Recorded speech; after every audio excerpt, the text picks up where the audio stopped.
In this tutorial, I will show how to send multi-part form data using multi-part annotation. So, first of all, let me explain this example in Insomnia.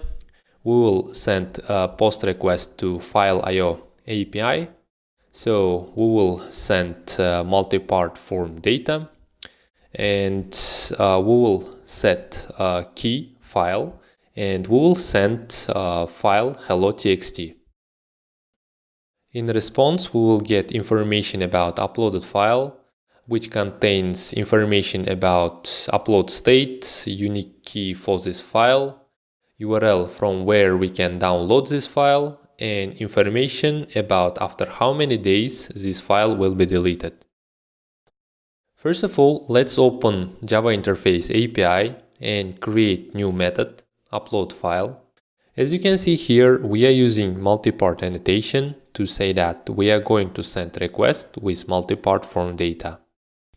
Here we are using URL annotation to send request to URL, which is different from base URL. Here we are using part annotation to pass multi-part body part, which will contain uploading file. Now let's open main activity and create new file hello.txt in cache directory. Using file writer, we will open this file and add word hello, and after that we close this file.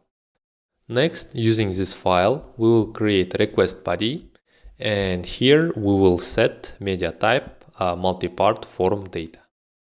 Using this request body and key, we will create form data.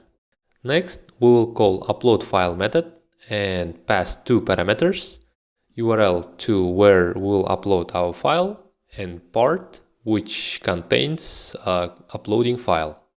When we get response, we will show in Android monitor.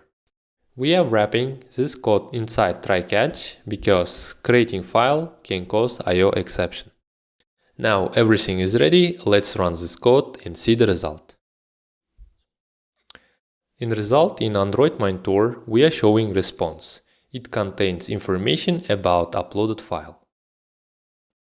In this video, I showed how to send request with multi-part form data using multi-part annotation. See you in the next video.